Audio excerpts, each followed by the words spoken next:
കണ്ണൂർ രാഷ്ട്രീയത്തിലെ ഏറെ പ്രത്യേകതകളുള്ള ഒരു നേതാവാണ് പി ജയരാജൻ. ശരിക്കും CPI-എമ്മിൻ്റെ കണ്ണൂർ ജില്ലയിലെ ഏറ്റവും ജനകീയനായ അല്ലെങ്കിൽ പാർട്ടി അണികൾക്കിടയിൽ ഏറ്റവും കൂടുതൽ സ്വാധീനമുള്ള ഒരു നേതാവാണ് പി ജയരാജൻ. പക്ഷേ ആ പി ജയരാജൻ കഴിഞ്ഞ കുറച്ച് നാളുകളായിട്ട് രാഷ്ട്രീയത്തിൽ സജീവമല്ല.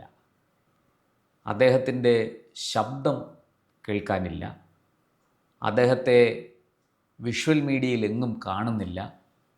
പാർട്ടി പരിപാടികളിൽ നിന്ന് പോലും അദ്ദേഹം മാറി നിൽക്കുകയാണോ ഒഴിഞ്ഞ് നിൽക്കുകയാണോ എന്ന സംശയം വളരെ ശക്തമാണ്. എവിടെ പോയി പി ജയരാജൻ? കേരളത്തിൽ ഒരുപാട് പേര് ഉയർത്തുന്നൊരു ചോദ്യമാണത്. ഈ കണ്ണൂരിലെ ജയരാജന്മാർ എന്നൊരു പറച്ചിലുണ്ട്. അതിൽ പി ജയരാജൻ്റെ അവസ്ഥ നമ്മൾ കണ്ടതാണ്. പി ജയരാജൻ്റെ അവസ്ഥ ഇപ്പോൾ വളരെ ദയനീയമാണ്. അദ്ദേഹം സമ്മതിക്കുന്നില്ല എങ്കിൽ കൂടി പിന്നെ MP ജയരാജൻ മാത്രമാണ് പ്രസ്താവനകൾ കൂടി താനിപ്പോഴും കൊണ്ട് ലൈവാണ് എന്ന് ഇടയ്ക്കിടയ്ക്കെങ്കിലും അറിയിക്കുന്ന ഒരാൾ MP ജയരാജനാണ്. മാധ്യമങ്ങളിൽ ഒരു ഇൻട്രാക്ഷനിൽ വരുന്നത് MP ജയരാജൻ മാത്രമാണ്. അപ്പോൾ താങ്കൾ ചോദിച്ച ചോദ്യം ശരിക്കും പി ജയരാജൻ ഒരു രാഷ്ട്രീയ വനവാസത്തിലാണോ? ഒരുപക്ഷെ രാഷ്ട്രീയ വനവാസമൊന്നും അങ്ങനെ നമുക്ക് പറയാറായിട്ടില്ല. പക്ഷെ അദ്ദേഹത്തിൻ്റെ അതായത് കറകളഞ്ഞ ഒരു പാർട്ടിക്കാരൻ എന്ന നിലയിൽ അദ്ദേഹം സഹിക്കുന്നതിനും ക്ഷമിക്കുന്നതിനുമൊക്കെ ഉള്ള പരിധി കഴിഞ്ഞു എന്ന് പൊതുസമൂഹം വിലയിരുത്തുമ്പോഴും അല്ല, താൻ ഉറച്ച പാർട്ടിക്കാരനാണ് എന്ന എനിക്ക് പാർട്ടി ചെയ്യാൻ പറയുന്നത് ചെയ്യുന്നു, പാർട്ടി അരുതെന്ന് പറയുന്നത് ചെയ്യുന്നില്ല, ആ ലെവലിൽ ജീവിച്ച് പോകുന്ന ഒരാളാണ്.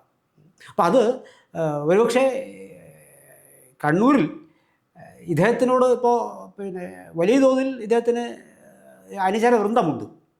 പക്ഷേ ആ അനുചര വൃന്ദമൊക്കെ തന്നെ പല കാരണവശാലും കഴിഞ്ഞ തെരഞ്ഞെടുപ്പിൽ ഇദ്ദേഹം മത്സരിച്ച് തോക്കുമ്പോൾ 2019 വടകരയിൽ മത്സരിച്ച് കനത്ത പരാജയം തന്നെയാണ് അദ്ദേഹത്തിന്. സെക്രട്ടറി സ്ഥാനവും പോയി. അതെ, ജില്ലാ സെക്രട്ടറി സ്ഥാനവും പോയി. MP ആയിട്ട് തിരഞ്ഞെടുക്കപ്പെട്ടുമില്ല. മൊത്തത്തിൽ അദ്ദേഹത്തിന് വലിയ നാണക്കേടായി എന്ന് തന്നെ പറയാം. മാത്രമല്ല പലപ്പോഴും അദ്ദേഹത്തിൻ്റെ ഈ ഞാൻ നേരത്തെ പറഞ്ഞല്ലോ അനുചര വൃന്ദം, അദ്ദേഹത്തിൻ്റെ ഈ ക്വാളിറ്റീസ്, ഒരു കമ്മ്യൂണിസ്റ്റ് ക്വാളിറ്റി എന്ന് പറയുന്നത് കാത്തു സൂക്ഷിക്കുന്ന ഒരാളെന്നുള്ള നിലയിൽ അദ്ദേഹത്തെ പിന്തുണച്ച് വന്നപ്പോൾ സ്വാഭാവികമായും അദ്ദേഹത്തിന് അനുകൂലമായ ചില പോസ്റ്ററുകൾ ഉയർന്നപ്പോഴാണ് മറ്റു ചിലർക്ക് പാർട്ടിയിൽ ഇത് അരുചികരമായി വന്നത്. വളരെ വ്യക്തമായിട്ട് പറയാം, പി ജയരാജൻ്റെ അത്തരത്തിലുള്ള വളർച്ച നമ്മുടെ മുഖ്യമന്ത്രി ശ്രീ പിണറായി വിജയൻ ഇഷ്ടപ്പെടുന്നില്ല. അല്ല, മനുഷ്യനാണെങ്കിൽ സ്വാഭാവികമായും ചില വിചാരങ്ങൾ ഉണ്ടാവണം. അത് ഞാൻ CPM കാരനായതുകൊണ്ട് എനിക്കില്ല എന്ന് പറയുന്നതിനോട് നമുക്ക് വസ്തുത്തിൽ അത് പുച്ഛിച്ച് തള്ളാൻ നമുക്ക് സാധിക്കുകയുള്ളൂ. ഇവിടെ പി ജയരാജനെ സംബന്ധിച്ച് അദ്ദേഹം ഈ ജനസമ്മതിയാണല്ലോ ഒരു മനുഷ്യനെ ഒരു നേതൃസ്ഥാനത്തേക്ക്. അവിടെ എനിക്കൊരു സംശയമുണ്ട്, ജനസമ്മതിയാണോ അതോ പാർട്ടിക്കുള്ളിലെ സമ്മതിയാണോ? കാരണം ജനസമ്മതി ഉണ്ടായിരുന്നെങ്കിൽ അദ്ദേഹം വടകര നിന്ന് ജയിക്കണമായിരുന്നു. കാരണം CPM നിരവധി തവണ ജയിച്ച ഒരു മണ്ഡലമാണ്. അദ്ദേഹത്തിന് വിജയം ഉണ്ടാകേണ്ടതായിരുന്നു. പക്ഷേ അത് അദ്ദേഹത്തിന് ഉണ്ടായില്ല. പക്ഷെ പാർട്ടിക്കുള്ളിൽ അദ്ദേഹത്തിന് വലിയ സ്വാധീനമുണ്ട്, അക്കാര്യത്തിൽ സംശയമില്ല. കാരണം ഞാൻ മനസ്സിലാക്കുന്നത് അവിടെ CPM-ൻ്റെ ഏത് പരിപാടി വെച്ചാലും ആള് വരണമെങ്കിൽ പി ജയരാജൻ പങ്കെടുക്കണം. അത് പിണറായി വിജയനും കോടിയേരി ബാലകൃഷ്ണനും ഒക്കെ ആ കാലത്ത് വലിയ തലവേദന സൃഷ്ടിച്ചു എന്നാണ് പറയുന്നത്. അല്ല, ഈ പാർട്ടിക്കുള്ളിലെ സമ്മതിയും അംഗീകാരവും ജനസമ്മതിയും ഇതിൽ രണ്ടും അത്ര കണ്ടങ്ങ് വേർതിരിച്ച് കാണാൻ സാധിക്കില്ല. അപ്പോൾ പാർട്ടിക്കുള്ളിൽ പി ജയരാജന് സ്വാഭാവികമായിട്ടും അതാണ് ഞാൻ പറഞ്ഞു വന്നത്, ഈ മനുഷ്യന് സ്വാഭാവികമായി ഉണ്ടായിരുന്ന ചില അടിസ്ഥാന വികാരങ്ങളുണ്ട്.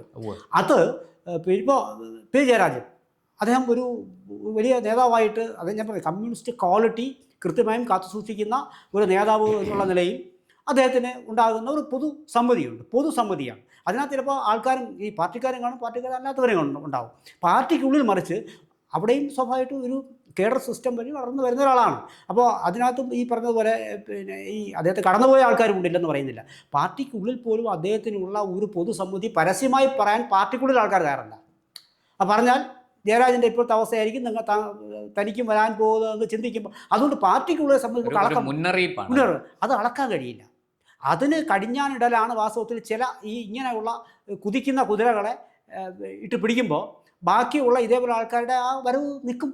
അതൊരു പാർട്ടിക്കുള്ളിൽ ഇദ്ദേഹത്തിന് കിട്ടുന്നുള്ള സമ്മതി നമുക്ക് അങ്ങനെ നടക്കാൻ കഴിയും. പക്ഷേ പൊതുസമ്മതി, ആ പൊതുസമ്മതിയാണ് വാസ്തവത്തിൽ. പിന്നെ ഇദ്ദേഹത്തിൻ്റെ ഒരു അറിയാലോ ഈ ചുവപ്പ് പിന്നെ ഒരു പാർട്ടി അംഗങ്ങൾ അതുമായി ബന്ധപ്പെട്ടിട്ടാണ് ചില പോസ്റ്ററുകൾ, റെഡ് വോളണ്ടിയേഴ്സ്, അതെ, അതായത് ഈ ചുവപ്പ് സേന എന്നാണ്. അപ്പോൾ അത്തരത്തിലുള്ള ആൾക്കാർ ചില പിന്നെ ഇദ്ദേഹത്തിൻ്റെ പേരും പിന്നെ പടവും ഒക്കെ വെച്ച് അടിച്ചപ്പോഴാണ് അത് പാർട്ടി താക്കീത് നൽകിയത്. പിന്നീട് അതാണ് ഞാൻ പറഞ്ഞത്, അത് ചെയ്ത പാർട്ടി മറ്റു ചിലർക്ക് ഇതിൽ ഇളവുകൾ കൊടുക്കുമ്പോൾ സ്വാഭാവികമായി ഇദ്ദേഹം പിന്നെ എനിക്ക് നിങ്ങൾക്കൊക്കെ ഉള്ള ചില വികാരങ്ങളുണ്ട്, അതങ്ങനെ ശരിയാവും എന്ന് പറയും. പക്ഷേ അത് ചോദ്യം ചെയ്യാൻ ഒരുപക്ഷെ പി ജയരാജൻ ഒറ്റയ്ക്ക് നിന്ന് പാർട്ടിക്കകത്ത് ചോദ്യം ചെയ്യേണ്ടി വരും.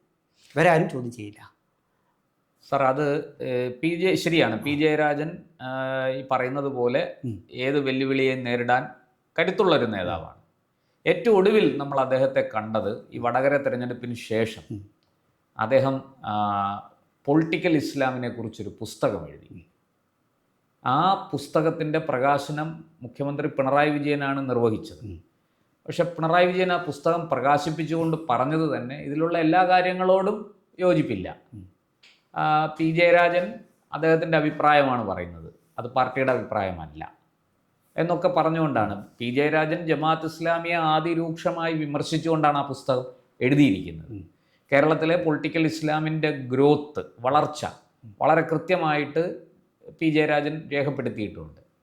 അന്ന് ആ അഭിപ്രായമല്ല പാർട്ടിക്കുള്ളത്, അതിനോട് എനിക്ക് വലിയ യോജിപ്പില്ല എന്ന് തുറന്നു പറഞ്ഞ പിണറായി വിജയൻ പിന്നീട് ഈ അടുത്ത കാലത്ത് അതിശക്തമായി ജമാഅത്ത് ഇസ്ലാമിയെ വിമർശിക്കുന്ന കാഴ്ചയും നമ്മൾ കണ്ടു. ഈ പി ജയരാജനും പിണറായി വിജയനും തമ്മിലുള്ള ഈ ഒരു അകൽച്ച എന്ന് മാത്രമല്ല, അത് നമുക്ക് അങ്ങനെ അത് വിലയിരുത്തേണ്ടത് മറ്റു ചില വാസ്തവത്തിൽ പിണറായി വിജയൻ പി ജയരാജനെ ഭയപ്പെടുന്നുണ്ടോ? പി ജയരാജൻ്റെ കടന്നുവരവും വളർച്ചയും തനിക്കൊരു വെല്ലുവിളിയാണ് എന്ന് മുഖ്യമന്ത്രി കരുതുന്നു? അത്തരത്തിലൊരു വെല്ലുവിളിയിൽ നിന്ന് എനിക്കത് തോന്നുന്നില്ല. കാരണം എന്ന് പറയുന്നത് പി ജയരാജൻ്റെ സ്വാധീന മേഖല എന്ന് പറയുന്നത് എപ്പോഴും കണ്ണൂർ മേഖലയാണ്. അതേസമയത്ത് പിണറായിയുടെ സ്വാധീന മേഖല എന്ന് പറയുന്നത് അങ്ങനെയല്ല. അത് കുറച്ചുകൂടി പിണറായി വിജയൻ പാർട്ടി സെക്രട്ടറി ആയിരുന്നയാളാണ്. അതുകൊണ്ട് സ്വാഭാവികമായിട്ടും അദ്ദേഹത്തിന് കേരളത്തിൽ മുഴുവനും ഒരു ഉണ്ടാവും. ഞാൻ പറഞ്ഞത് ഒരു സ്വാധീന മേഖല എന്ന് പറയുന്നത് അതും ഒരു കാര്യമാണ് വാസ്തവത്തിൽ. അപ്പോൾ ഇത് ഒരു പിണറായിക്കെതിരെ പിണറായി വിജയനും വളർന്നു വന്നത് അങ്ങനെയാണ്. ആദ്യം കണ്ണൂരിൽ ചുവടുറപ്പിച്ച് കണ്ണൂർ ജില്ലയുടെ അനിഷേധ്യ നേതാവായി അവിടെ നിന്നാണ് അദ്ദേഹം പിന്നീട് പാർട്ടി സെക്രട്ടറി ആയിട്ട്, പോളിറ്റ് ബ്യൂറോ മെമ്പറായിട്ടും പാർട്ടി സെക്രട്ടറി ആയിട്ടും ഒക്കെ ഉയർന്നു വരുന്നത്. പല തലങ്ങളിലും ഇദ്ദേഹത്തിന് പ്രവർത്തിക്കാനുള്ള ഒരു നിയമസഭയിൽ പ്രവർത്തിക്കാനുള്ള അവസരം കൂടുതൽ ലഭിക്കുന്നത് ഈ ജയരാജനെ സംബന്ധിച്ച് അങ്ങനെ ലഭിച്ചിട്ടില്ല എന്നുള്ളതാണ് സത്യം വാസ്തവത്തിൽ. അപ്പോൾ വാസ്തവത്തിൽ അത്തരത്തിലുള്ള കൂടുതൽ സഹായം വന്നപ്പോൾ പിണറായി വിജയൻ സ്വാഭാവികമായിട്ട് ഒരു കേരളം മുഴുവനുള്ള നേതാവായി മാറുകയാണ് ചെയ്യുന്നത്. പാർട്ടി സെക്രട്ടറിയായിട്ട് ഇരിക്കുന്നു. പിന്നെ അത് അത് ആ സ്വാധീനം കൂടുതൽ വളർത്താൻ അദ്ദേഹത്തിന് കഴിഞ്ഞില്ല എന്നുള്ളതാണ്. ഇവിടെ നമ്മൾ നോക്കേണ്ട കാര്യം എന്ന് പറയുന്നത് ഇദ്ദേഹം സ്വാഭാവികമായിട്ടും ഒതുക്കപ്പെട്ടു എന്നുള്ളത് സത്യം തന്നെയാണ്. ഞാൻ നേരത്തെ പറഞ്ഞതുപോലെ ആ ഒതുക്കൽ എന്ന് പറഞ്ഞാൽ അനിവാര്യമായ ഒതുക്കൽ തന്നെയാണ്. ഇത് തമ്മിലൊരു കമ്പാരിസൺ സത്യത്തിലില്ല. പക്ഷേ പണ്ട് പിണറായി വിജയൻ ഒരു ഗോഡ് ഫാദർ ഉണ്ടായിരുന്നു. പിന്നീട് ആ ഗോഡ് ഫാദർ അദ്ദേഹത്തിന്റെ ഏറ്റവും വലിയ ശത്രുവായി, സഖാവ് VS അച്യുതാനന്ദൻ. പക്ഷേ പി ജയരാജന് അങ്ങനെ ഒരു ഗോഡ് ഫാദർ ഉണ്ടായില്ല എന്ന് പറഞ്ഞാൽ അത് ശരിയാണ്. ഒരു കാലത്ത് പിണറായി വിജയൻ തന്നെയാണ് പി ജയരാജനെ വളരാൻ എല്ലാ പ്രോത്സാഹനവും നൽകിയത്. അല്ല, നിങ്ങൾ ഒന്ന് ഓർത്ത് നോക്കി, വളർച്ചയെന്ന് പറയുമ്പോഴും ഈ പിന്നെ പിണറായി വിജയൻ ആ പഴയ പിണറായി വിജയനിൽ നിന്ന് ഏറെ ദൂരം സഞ്ചരിച്ച് മാറിക്കഴിഞ്ഞിരിക്കുന്നു. പക്ഷേ ഇത്രയൊക്കെ ഉണ്ടെങ്കിലും പി ജയരാജൻ എന്ന് പറയുന്ന മനുഷ്യൻ ഇപ്പോഴും അദ്ദേഹത്തിൻ്റെ ജീവിതചര്യ ആ പഴയ കട്ടൻ ചായയിലും പരിപ്പുവടയിലും അദ്ദേഹം നിൽക്കുകയാണ്. അപ്പോൾ അതാണ് ആ ക്വാളിറ്റി, ഞാൻ നേരത്തെ പറഞ്ഞ ക്വാളിറ്റി എന്ന് പറയുന്നത്. പക്ഷേ അത് ഈ സാഹചര്യങ്ങൾക്കനുസരിച്ച് തൻ്റെ ജീവിത സാഹചര്യങ്ങളും കൂടി മാറ്റിയെടുത്ത് വന്ന ഒരു നേതാവിനെ സംബന്ധിച്ചിടത്തോളം അദ്ദേഹം എങ്കിൽ പോലും ആ ഒരു സ്ഥലത്ത് കണ്ണൂരിൽ തന്നെ തിരിച്ചടി ലഭിച്ചെന്നിരിക്കട്ടെ ഇപ്പോൾ CPM-ന് പിണറായി വിജയൻ ഈ പി ജയരാജൻ വിചാരിച്ചാൽ അത് സാധിച്ചേക്കും. പക്ഷേ അങ്ങോട്ടൊരു തിരിച്ചടി കണ്ണൂരിൽ ലഭിച്ചാൽ കേരളമെമ്പാടും ആ കണ്ണൂരിലെ തിരിച്ചടിയുടെ പ്രതിഫലനങ്ങളുണ്ടാവും. അതൊരിക്കലും പിണറായി വിജയനെ പോലൊരു നേതാവ് ആഗ്രഹിക്കില്ല, CPM നേതൃത്വം ആഗ്രഹിക്കില്ല. അതുകൊണ്ട് അവർ കൂട്ടായി നിന്ന് പി ജയരാജനെ പോലെയുള്ള ആൾക്കാരെ സ്വാഭാവികമായും അങ്ങനെയെങ്കിൽ ജയരാജൻ ഇക്കുറി നിയമസഭയിലേക്ക് സീറ്റ് കിട്ടാൻ സാധ്യതയുണ്ടോ? അദ്ദേഹത്തിന് സാധ്യത ഞാൻ കാണുന്നില്ല. തലശ്ശേരിയിൽ ഷംസീറിനോട് മാറി നിൽക്കാൻ പാർട്ടി ആവശ്യപ്പെട്ടു. തലശ്ശേരിയിൽ പകരം ആരെ മത്സരിപ്പിക്കും എന്നൊരു ചോദ്യമുണ്ട്. തലശ്ശേരിയിൽ മത്സരിപ്പിക്കുന്ന ചില കാര്യങ്ങൾ പേരുകളൊക്കെ പുറത്തു വരുന്നുണ്ട്. അത് ഔദ്യോഗികമായി നമുക്ക് പറയാൻ സാധിക്കില്ല. ചർച്ചയിലുണ്ട്. ഇപ്പോൾ ബിനീഷ് കൊടിയേരിയുടെ പേര് വരെ ചർച്ചയിലുണ്ട്. അപ്പോൾ അത് സംഭവിച്ചുകൂടായില്ല. അദ്ദേഹം രാഷ്ട്രീയത്തിൽ കൂടെ. അങ്ങനെയാണെങ്കിൽ പി ജയരാജൻ എന്നേക്കുമായിട്ട് ഒതുക്കപ്പെട്ടു. ഇപ്പോൾ കൂടി ആ ഒരു സീറ്റ് മത്സരിക്കാനുള്ള അവസരത്തിൽ ലഭിച്ചില്ലെങ്കിൽ പിന്നെ അദ്ദേഹത്തിന് പുസ്തകം എഴുതി വെറുതെ ഇരിക്കുന്നതാണ് നല്ലത്. വിശേഷിച്ച് നമ്മുടെ ജി സുധാകരൻ്റെ ഇപ്പോഴത്തെ സാഹചര്യങ്ങൾ നമുക്കറിയാം. ഇങ്ങനെ ഒതുക്കപ്പെടുന്ന നേതാക്കൾ പിന്നെ പാർട്ടിക്കൊരു ഭാരമായി വരിക എന്ന് പറയുന്നത് അതൊരു വിഷയമാണ്. ഇത്തരത്തിലുള്ള കോൺഗ്രസിൽ ഇപ്പോഴാണ് സംഭവിച്ചുകൊണ്ടിരിക്കുന്നത്. നേതാക്കളുടെ ആധിക്യമാണ്. അപ്പോൾ ഇങ്ങനെയുള്ള നേതാക്കളുടെ ആധിക്യം CPM-ൽ വന്നു കഴിഞ്ഞാൽ അവരെന്ത് ചെയ്യണം? എല്ലാ പോക്കറ്റ്സിലും പാർട്ടി വളർത്താനുള്ള സ്ഥിരം പ്രക്രിയകളുമായി അവർ നടന്നു ചെല്ലണം. അതിന് സമ്മതിക്കുന്നില്ല. കാരണം പാർട്ടിയൊക്കെ ഒരാളിലേക്ക് ചുരുങ്ങിയിരിക്കുന്നു. അദ്ദേഹത്തിൻ്റെ കാഴ്ചപ്പാടനുസരിച്ച് പാർട്ടി വളരാൻ പോകണം. വല്ലാത്ത രീതിയിലുള്ള വിരുദ്ധ വികാരങ്ങൾ വളർന്നു വരുന്നുണ്ട്. ആ വിരുദ്ധ വികാരങ്ങൾ വളർന്നു വരുമ്പോൾ അതിനെ അടിച്ചമർത്താൻ എന്ത് പറഞ്ഞ് ന്യായീകരിക്കും പി ജയരാജൻ? പോകാൻ പറ്റില്ല. അപ്പോൾ അദ്ദേഹം ആ ഉൾവലിച്ചിൽ പാർട്ടിയുടെ ഔദ്യോഗിക ഘടകത്തിന് ദേഷ്യമുണ്ടാകാം, വെറുപ്പുണ്ടാക്കാം അദ്ദേഹത്തിനോട്. ആ വെറുപ്പിൻ്റെ പുറത്ത് അദ്ദേഹത്തിൻ്റെ സ്വാഭാവികമായ സീറ്റ് നിഷേധത്തിലേക്ക് ചെന്നുകൂടായികയില്ല. അപ്പോൾ ഇങ്ങനെയുള്ള കാര്യങ്ങളെല്ലാം കൂടി അതുകൊണ്ടൊക്കെ ഇതിൻ്റെ സീറ്റ് നിഷേധം വരുന്നത്. അപ്പോൾ എന്ത് പറഞ്ഞ് പി ജയരാജൻ അവിടെ പോയി ജനങ്ങളുടെ മുന്നിലിറങ്ങി ഇപ്പോൾ ഗൃഹസന്ദർശനം? വെറുതെ നിങ്ങൾ ഒരു യന്ത്രമനുഷ്യൻ പോലെ പോകാനല്ലാതെ നിങ്ങൾക്കിത് ന്യായീകരിക്കാൻ കഴിയില്ല. ജനങ്ങൾ തിരിച്ചു ചോദിച്ചാൽ ഉത്തരം പറയാനില്ല. അതുകൊണ്ട് അത് ശബരിമല വിഷയത്തിലായാലും ശരി, വിലക്കയറ്റത്തിൻ്റെ കാര്യത്തിലായാലും ശരി, ഈ പറയുന്നത് പോലെ മറ്റേ ചെടിച്ചട്ടി എടുത്തുള്ള രക്ഷാപ്രവർത്തനത്തിൻ്റെ കാര്യത്തിലാണെങ്കിലും ശരി, മറുപടി പറയാൻ CPM പരിധി വരെ എന്തെങ്കിലുമൊക്കെ പറഞ്ഞ് പിടിച്ച് നിൽക്കാൻ വയ്ക്കാം. അതിനപ്പുറത്തേക്ക് കാര്യങ്ങൾ കൈവിട്ട് പോയാൽ അവർക്കൊന്നും കഴിയില്ല. അതിലും ഭേദം മൗനമാണെന്ന് ഇവർ ഒരു പക്ഷേ ചിന്തിച്ചിട്ടുണ്ടാവാം. ഇനി സാർ, അതിനകത്ത് മറ്റൊരു പ്രധാനപ്പെട്ട ചോദ്യം കൂടി. പി ജയരാജൻ വാസ്തവത്തിൽ പൊതുവെ പി ജയരാജനെ പിണറായി അടക്കമുള്ളവർ പി ജയരാജന് നേരെ ചൂണ്ടിക്കാട്ടുന്ന അല്ലെങ്കിൽ ആരോപിക്കുന്ന ഒരു പ്രധാനപ്പെട്ട കാര്യം, പി ജയരാജൻ ഒരു മുസ്ലിം വിരുദ്ധനാണ്. അദ്ദേഹം പാർട്ടിയുടെ മെയിൻ സ്ട്രീമിലേക്ക് കടന്നു വന്നാൽ ന്യൂനപക്ഷങ്ങളുടെ പിന്തുണ പാർട്ടിക്ക് കിട്ടില്ല എന്നൊരു ആക്ഷേപം. നമ്മൾ ഈ മുസ്ലിം വിരുദ്ധത എന്ന് പറയുന്നതിനോട് എനിക്ക് അതായത് മുസ്ലിം വിരുദ്ധത അല്ല വാസ്തവത്തിൽ. ഏതൊരു മതത്തിലുമുള്ള ചില എക്സ്ട്രീം ചിന്തകളുടെ ഒരു ഗ്രൂപ്പുണ്ട്.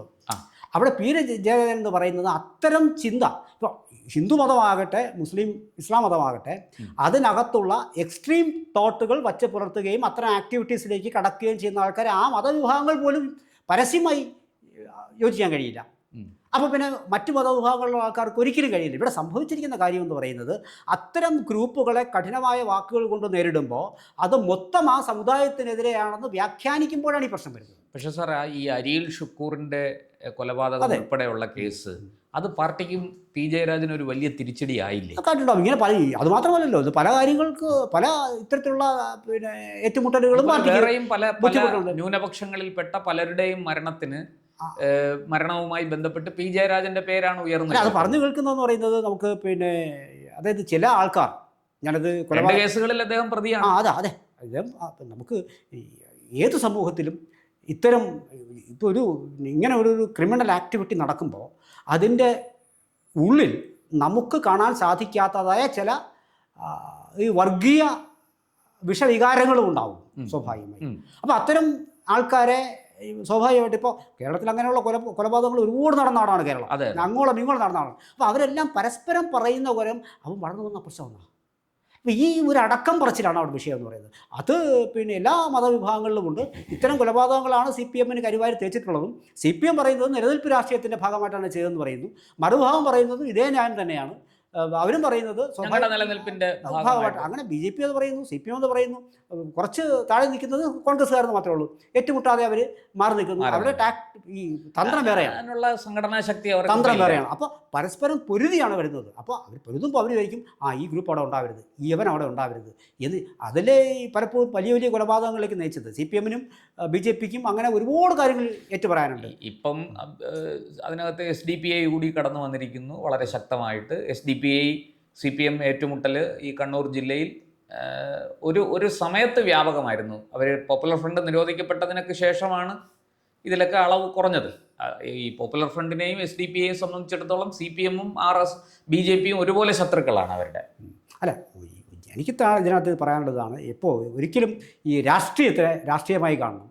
അതിനെ പിന്നെ അത് ഹിന്ദു ആകട്ടെ, മുസ്ലിം ആകട്ടെ, മറ്റേത് മതവിഭാഗമാകട്ടെ, അത്തരത്തിലുള്ള ചില നേരത്തെ പറഞ്ഞ വിഷവികാരങ്ങൾ ഒരിക്കലും രാഷ്ട്രീയമായി കൂട്ടിക്കലർത്താതിരുന്നാൽ തീരാവുന്ന വിഷയമേ ഉള്ളൂ. ഇവിടെ സംഭവിക്കുന്നത് എപ്പോഴും ഈ പ്രീണനം ആണ് വഴിതെളിക്കുന്നത്. പിന്നെ പിടിയിലൊതുങ്ങാത്ത ചില ആൾക്കാർ അവിടെ എല്ലായിടത്തും ഉണ്ടാകും.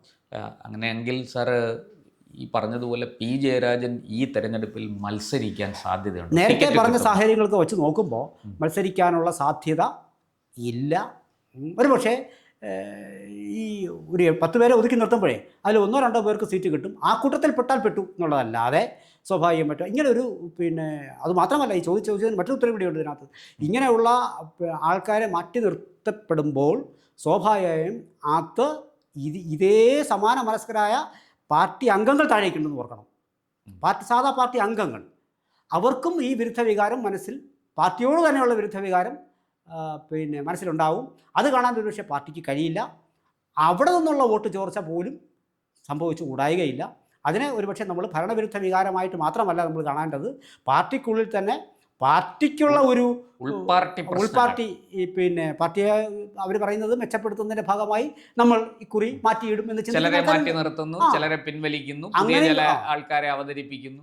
അങ്ങനെയും കൂടി ചില കാര്യങ്ങൾ ഈ ഇലക്ഷനിൽ സംഭവിക്കാനുള്ള സാധ്യത നമുക്ക് തള്ളിക്കളയാൻ കഴിയില്ല. അതിൻ്റെ കണ്ണൂരിൻ്റെ രക്തസാക്ഷിത്വമാണ് പി ജയരാജനുള്ളത്. മാറ്റി നിർത്തുന്നത് വഴിയുള്ള പിന്നെ കാര്യം. ഇപ്പോൾ തന്നെ സുധാകരൻ്റെ കേസ്, ഇങ്ങനെ പല ആൾക്കാർ വന്നുകൊണ്ടിരിക്കുകയാണ്. അത് പാർട്ടിക്ക് ഈ വരുന്ന തെരഞ്ഞെടുപ്പിൽ ഒരു കടുത്ത വെല്ലുവിളി തന്നെയായിരിക്കും.